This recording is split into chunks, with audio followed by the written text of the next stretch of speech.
Bom dia, meu irmão, bom dia, minha irmã. Deus abençoe a sua vida.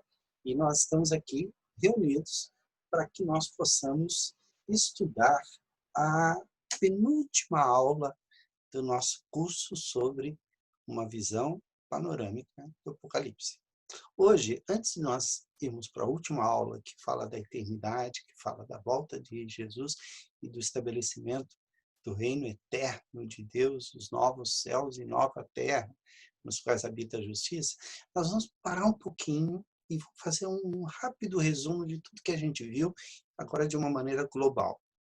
Todos os estudos que nós fizemos estão lá na nossa série, uma visão panorâmica do Apocalipse, que a Bíblia nos diz sobre os últimos tempos. Vamos orar, vamos pedir ao Senhor que nos abençoe ao estudar esse texto e ao abrir a palavra de Deus. Querido Deus, eu te agradeço, ó Pai, pela alegria de estarmos juntos aqui e pelo poder que a tua palavra tem de nos confortar e falar ao nosso coração. Quero te agradecer, ó Pai, por esses estudos do Apocalipse. Já estamos chegando ao fim. Na próxima semana nós encerraremos e começaremos uma nova série. Mas, por enquanto, ó Pai, nós queremos ainda ter uma visão mais geral, mais panorâmica de todo o texto, de tudo aquilo que nós lemos e deste livro extraordinário, que é o livro da Revelação, o livro do Apocalipse, escrito por João, o apóstolo. Nós te agradecemos, ó Pai. Te pedimos que o Senhor nos ilumine com o teu Espírito e ilumine a tua palavra para que nós possamos compreendê-la e vê-la firmemente com a certeza de que nós estamos ouvindo a voz de Deus, ó Pai. Nós pedimos em nome de Jesus. Amém, Senhor. Bom, queridos, eu quero apresentar para vocês aqui o nosso resumo, onde nós queremos trabalhar com vocês sobre este texto que está aqui diante de nós. Olha só, uma visão panorâmica da revelação no Apocalipse. A palavra Apocalipse, como você sabe, significa justamente revelação. E nós hoje vamos tentar fazer assim, uma visão de conjunto, porque à medida em que nós fomos estudando, e se você pegou um ou outro estudo, você deve ter percebido que eu não faço uma leitura linear do Apocalipse. Aliás, eu creio que o Apocalipse não foi escrito para que você imaginasse que o que acontece no capítulo 2 é depois do que acontece no capítulo 1, capítulo 3 é depois, como se fosse uma linha na história. O Apocalipse usa uma forma judaica de contar as coisas, que é chamado de paralelismo progressivo. O que é o paralelismo progressivo? Coloca-se uma ideia, essa ideia é complementada, depois ela é retomada de novo, depois ela chega ao clímax. A partir de então, tudo gira em torno daquele centro. E as coisas que foram ditas vão sendo retomadas, é como se fossem apresentando várias histórias sobre o mesmo tema. É mais ou menos o estilo que Jesus usava quando ele contava as parábolas. Se você pegar, por exemplo, o capítulo 13 do Evangelho de Mateus, você não vai ver as parábolas são uma depois da outra, mas não é que uma acontece, depois acontece a outra, depois acontece. Não, todas as parábolas são parábolas que falam do reino de Deus. Mas o reino de Deus está sendo visto de ângulos diferentes. À medida que Jesus vai contando uma parábola, ele ressalta um aspecto do reino. Uma outra parábola, ele ressalta o outro aspecto. Mas em todas as parábolas, o tema é o governo de Deus sobre o coração dos homens, que é o reino de Deus ou o reino dos céus. Vamos pegar aqui, no Apocalipse, então, e nós vamos dar uma olhada aqui, olha só. Uma visão panorâmica do Apocalipse, como eu disse para vocês, ela é trabalhada através de um paralelismo progressivo. O que é paralelismo progressivo? Olha aqui o exemplo. Na primeira momento, no capítulo 1, o Filho do Homem, Jesus, se revela e diz que vai revelar alguma coisa. Logo em seguida, apresentam-se os 7 candeeiros que representam a igreja, mas o Filho do Homem está no meio dos 7 candeeiros. Aí, de repente, João para, ele é chamado, e ele olha para o céu, abre-se uma janela do céu e começa uma nova cena. Ele sobe até onde está o trono do universo. E na mão daquele que está sentado no trono tem um livro com 7 selos que ninguém pode abrir.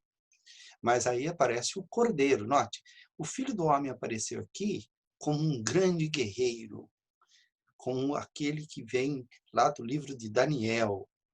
No meio dos candeeiros, ele está segurando os candeeiros. Os candeeiros simbolizam as igrejas. Cada candeeiro é uma igreja do Apocalipse, que representam todas as igrejas de todos os tempos, de todas as épocas. E ele tem na mão também os líderes da igreja, que são os 7 mensageiros, os anjos da igreja, que são as 7 estrelas. Note como os símbolos vão se sobrepondo. Pois bem, nesta segunda cena, porque aqui é a introdução, essa é a primeira cena.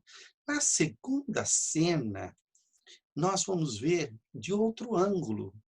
Nós vamos ver quem é que manda no universo, e a igreja aqui está representada pelos 24 anciãos. Só que não é só a igreja, é o povo de Deus, tanto do Antigo quanto do Novo Testamento. Na mão dele tem um livro, e aí o Cordeiro, que é o filho do homem, e que é também a raiz de Davi, tá?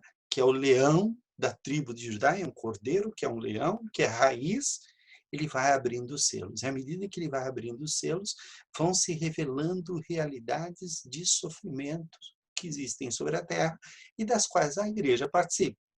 Aí, então, ao abrir o último selo, saem os 7 anjos com 7 trombetas. Mas antes tem uma cena onde as orações dos santos são jogadas para Deus com incenso, e Deus manda devolver a terra com a resposta. Então, embora Deus esteja advertindo o mundo dos seus erros, ele está ouvindo a oração do seu povo. Ok, encerra essa cena no capítulo 11. No capítulo 12 começa uma nova cena. Cristo já não está presente, mas tem um dragão. É a primeira vez que o dragão aparece.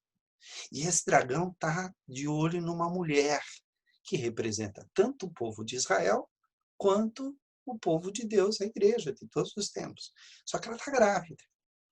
Então representa aquele momento em que Jesus está para vir ao mundo. E o dragão, que representa também o Império Romano, que é representado através de Quirino, governador da Síria, que é representado através de Herodes. Olha como os símbolos vão se... Né? Então, César Augusto, que manda no Quirino, que manda no Herodes, quer devorar o filho quando ele nascesse. Mas Deus não deixa, ele é arrebatado até o céu. Então, a história de Jesus é contada num versículo. Ele nasce, vive, morre, ressuscita e sobe ao céu. Num único versículo. Mas aí o que acontece? Existe uma batalha no céu, o dragão é expulso do céu, ele não pode mais, e ele vem para a terra e ele vai levantar aliados. Ele primeiro tenta perseguir a mulher, e a mulher ganha as asas da grande águia, como lá em Êxodo, né? E vai para o deserto, onde ela é guardada, onde ela é protegida do dragão. Mas o dragão não se deixa derrotar. O que ele faz? Ele levanta uma besta ou um monstro que sobe do mar e um monstro ou uma besta que sobe da terra. E essas duas bestas, esses dois monstros, representam tanto o poder instituído, governamental, através dos impérios das nações, como também o espírito deste mundo, a filosofia deste mundo, porque é como se fosse uma religião, é um cordeiro que fala como dragão. Então, eles estão tentando enganar o povo de Deus, mas a igreja está guardada. Ok. Aí, então, começa a ira de Deus a ser derramada sobre aqueles que não são e não estão entre o povo de Deus. Eles não estão selados com o selo de Jesus, eles têm a marca da besta. E as 7 iras são derramadas sobre eles, as 7 taças da ira. A queda dos aliados do dragão começa pela Babilônia, que é o espírito desse mundo, que é a grande meretriz. E aí, então, conta-se a história do dragão, em que ele ficou preso por 1000 anos, depois ele foi solto e foi derrotado. E aí, então, vem o grande julgamento final, E aí começa um novo céu e uma nova terra, Cristo e seu povo. Olha só, perceba aqui, aqui está combinando com aqui, que está combinando com aqui. Aqui é o centro. Cristo e seu povo atacado pelo dragão. Os 7 candeeiros, olha, está aqui. A igreja vai ver a vitória final sobre o dragão. O trono do universo mostra que a queda dos aliados do dragão é certa. A advertência, que são as 7 trombetas, se completa nas 7 taças. E tudo isso gira em torno do conflito entre Cristo e o dragão. Quer ver? Olha só. Vamos ver mais de perto? Preste atenção. É como se fosse um menorá. Perceba, você tem uma luz aqui, outra luz aqui, outra luz aqui, outra aqui. Aí vem uma luz central. Essa luz aqui, ela está ligada lá por baixo a essa aqui. Essa luz aqui está ligada lá por baixo a essa aqui. Essa está ligada ali por baixo para essa aqui. E essa está aqui. Então, a primeira cena, que é a introdução, ela se completa com a última cena, que é a vida eterna. Na introdução, Cristo aparece como o Filho do Homem que veio do céu. Na última cena, ele já está com seu povo vivendo na eternidade. Na primeira, aqui seria a introdução, né? E aqui a conclusão. Na primeira cena aparece a igreja, que talvez esteja sendo perseguida pelo dragão, mas aqui nós vemos o dragão sendo preso e não tendo poder sobre a igreja. Ele não pode mexer com a igreja. Na terceira cena mostra o trono do universo. Quem é que manda? Então, aqueles que pensam que são os reis deste mundo, né? A besta que sobe da terra e a besta que sobe do mar, elas não são, elas são derrotadas. Na terceira cena, introdução, primeira, segunda, terceira. Na terceira cena, há uma advertência. Mas essa advertência não vai ficar só em advertência, não. Vai virar punição. E qual é a cena central? É o conflito do dragão contra Cristo e o seu povo. Olha que interessante. Opa, deixa eu voltar aqui. Né? Então, vamos lá. Aqui a menorá, a gente já viu, então, esse significado da menorá, mas olha aqui, ó, a introdução se completa na vida eterna. O Filho do Homem se revela ao seu povo, eis o tabernáculo de Deus com os homens, e há novos céus e nova terra. Jesus e a sua igreja estão no mundo, estão frágeis, mas Cristo está no meio da igreja. Então, o dragão não tem poder de se aproximar da igreja. Por isso, a história do dragão, ele é derrotado e durante 1000 anos ele fica amarrado. Depois ele tenta se fazer a última, mas ele é derrotado por Cristo na sua volta. O trono do cosmo e os selos demonstram quem manda nesse mundo, embora haja sofrimentos, haja tristezas, que são os selos que aparecem, os 4 cavaleiros do Apocalipse, o sofrimento das pessoas, o sol que queima, as coisas, ok. Mas isso é por causa do espírito deste mundo, que é representado por uma cidade que é chamada de Egito, de Babilônia, de Jerusalém, de Roma, de Tiro. Em várias vezes é a mesma cidade, é a cidade dos homens, como diz Agostinho. Santo Agostinho escreveu um livro chamado Cidade dos Homens e a Cidade de Deus. É a cidade dos homens, é o espírito deste mundo, é este mundo, é a maneira deste mundo pensar, que é uma meretriz, que se vende por dinheiro. Este espírito deste mundo vai ser derrotado pelo trono. Mas as orações do povo de Deus em meio ao sofrimento, em meio a tudo isso, estão sendo ouvidas. Enquanto isso, Deus está advertindo o seu povo com as 7 trombetas. Mas as 7 trombetas é só um terço do mar, um terço dos rios, um terço da terra. Quando vier realmente os 7 anjos com as taças da ira de Deus, os selados por Cristo serão livres da ira de Deus, mas os que são marcados pela besta estarão perdidos para sempre. E aí o centro, qual é o centro? O drama central é o dragão e os seus aliados lutando contra Cristo e o seu povo. Então, essa é o paralelismo, a maneira como o Apocalipse foi escrito. À medida que a gente vai lendo, essas imagens vão se somando na nossa cabeça e a gente não tem a mentalidade judaica, a gente não organiza as coisas. Os judeus também não pensavam muito, mas eles iam juntando as coisas e eles tinham uma imagem. Vamos prestar atenção numa coisa importante aqui, olha só. Opa, deixa eu voltar aqui. Aqui está, ok, perdão, vamos lá, ok, voltando aqui, ok, nós estamos aqui, olha só.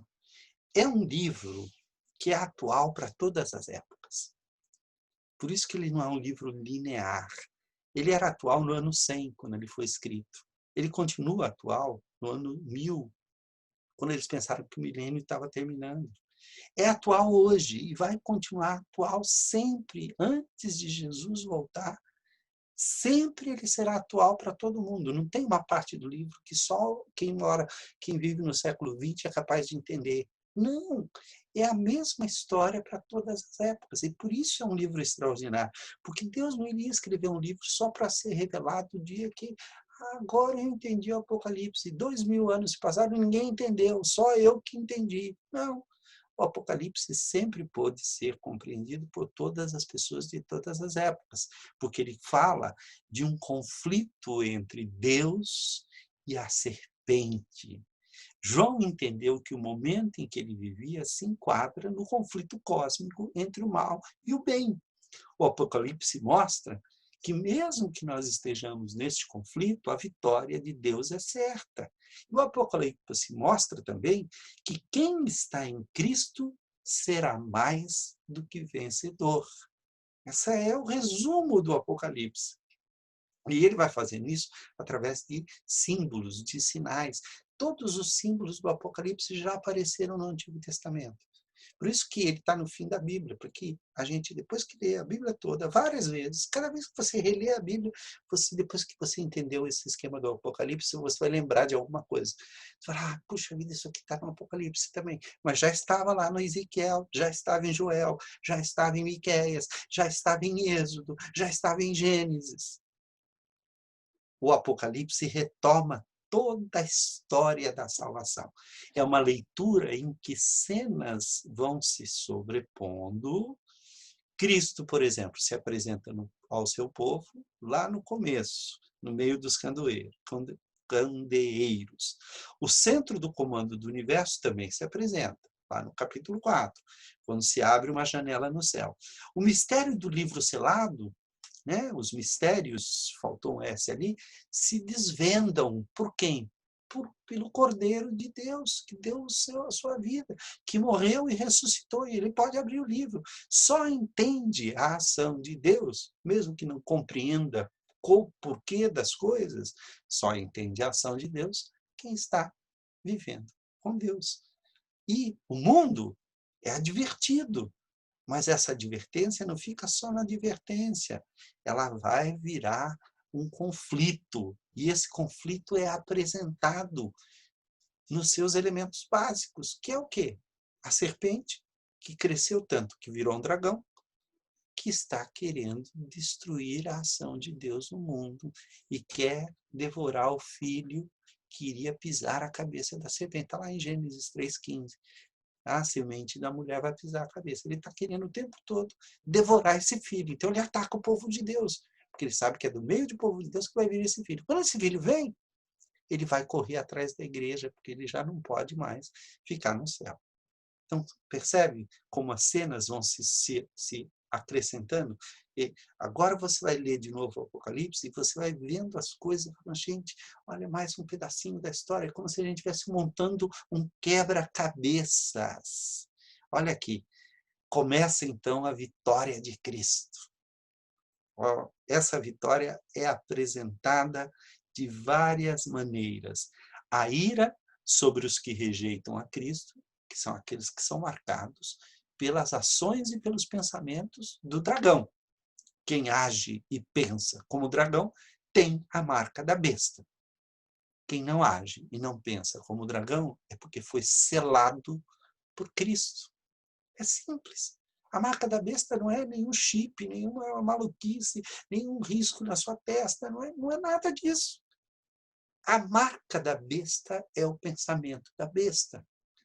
A marca da besta é a ação da besta. Quando eu ajo como o diabo quer e penso como o diabo quer, eu estou marcado pela besta. Se eu creio em Jesus Cristo, Deus retira a marca da besta e coloca o seu selo, que é o Espírito Santo. E da mão de Cristo ninguém é arrebatado. A ira cai sobre este mundo, sobre a cidade dos homens e o seu espírito. Deus não está feliz da maneira como o mundo está vendo as coisas. E essa ira, esse espírito deste mundo vai ser derrotado. A ira cai também sobre o dragão. Mas ela cai também sobre aqueles que são julgados. Olha só, o julgamento vai aparecendo. Se a gente pegasse o livro do Apocalipse e pegasse assim linearmente, fosse lendo, você ia chegar assim em conclusão. Olha só, presta atenção. Tá vendo? Olha só. Em Apocalipse 6, 12 a 19, tem uma cena que parece o fim do mundo. As pessoas vão para debaixo das pedras e falam, cai sobre nós, tal. Se você dá uma olhada lá nos versículos de 12 a 19, depois de dar uma olhadinha nisso, você vai ver que nós temos um avant-première do julgamento final. Mas não é o julgamento final, né? Um minutinho aqui. Ok. Daí você vai ver no capítulo 7, dos versículos 9 a 17, uma visão dos glorificados. Bom, mas já no capítulo 7, os glorificados já estão lá no céu, louvando a Deus. É um avant-première. É uma antecipação da cena. E aí, então, você vai ver no capítulo 14, versículos 14 e 20, que Deus faz duas colheitas, a colheita do trigo e a colheita das uvas. As uvas são colocadas no lugar que vai ser pisado pelo cavaleiro branco, que vai pisar com a ira de Deus. E o sangue vai se espalhar por tantos, lá uma medida descomunal, né? Que são estádios cheios de sangue. Aí você fala, bom, acabou o mundo. Não, não acabou ainda não. Isso é um pedaço da cena final, que está sendo adiantada. No capítulo 15, 16, nós temos toda a ira de Deus sendo derramada sobre aqueles que têm a marca da besta. Mas os que têm o selo de Cristo são preservados. É uma cena do julgamento também. Mas acabou o mundo? Ainda não. Mas então quantas vezes acaba o mundo? Uma vez só. Quantas vezes Cristo volta? Uma vez só. Quantas vezes a ira de Deus cai sobre esse, sobre aquele, sobre aquele outro? Uma vez só. Só que as cenas vão sendo apresentadas no decorrer do livro. Olha só, nos capítulos 17 fala do fim do espírito deste mundo, do julgamento da Babilônia, a grande meretriz. E nos capítulos 20 e 21 fala do julgamento final, completo de todos os homens. Se você for ler o Apocalipse e entender que tudo isso é como se fosse uma linha no tempo, Jesus volta uma vez, duas vezes, três vezes, quatro vezes, cinco vezes, seis vezes. Não, é que são seis avant-premières, ou melhor, cinco avant-premières da julgamento final. O julgamento vai sendo apresentado aos poucos, mas ele só vai se completar no final dos tempos. Quer ver outra coisa? A bênção está entremeada ao julgamento de Deus. Logo no início, Cristo aparece no meio da sua igreja, nos capítulos 1 a 3. Então, Cristo está no meio do seu povo. Onde estiverem dois ou três, ele está entre nós. Ok. No meio das provações, que são o capítulo 4 a 7, que quando vão se abrindo os selos, vão se falando das provações deste mundo e tal, a igreja está lá presente. Mas neste meio tempo, Deus está ouvindo as orações dos seus filhos. Nos capítulos 8 a 11, Deus vê os mártires e os guarda. E diz, aguarda mais um pouquinho. Os mártires falam, mas Senhor, até quando? Espera mais um pouco até se completar o número. Mas enquanto isso, as trombetas estão tocando, o mundo está sendo advertido. E isso é uma mensagem de salvação. Quem aceitar a advertência de Deus vai ser selado com o selo de Jesus, que é o pensamento de Cristo, o Espírito de Cristo, tende em vós o mesmo sentimento que houve também em Cristo Jesus. E as ações de Cristo sendo feitas por meio do seu povo. Jesus vem ao mundo no capítulo 12 e 15, que apresenta o drama completo. Jesus vem, vive entre nós e guarda o seu povo, guarda a sua igreja. A igreja foge para o deserto e o diabo não pode tocar. Mas por que o diabo não pode tocar? Porque ele está amarrado. Mas ele não é só amarrado no capítulo 20? Sim, o capítulo 20 vai explicar como ele foi amarrado. Mas Jesus já o amarrou quando veio à terra. Quando Jesus morreu, a derrota já está feita. O poder do diabo já foi limitado. Ele não pode tocar a igreja. Então, ele está amarrado. Então, o milênio já está acontecendo. E aí, então, olha só, nos capítulos 16 e 18, os selados são livres da ira de Deus. E aí, então, a gente vai entender esse paralelismo progressivo.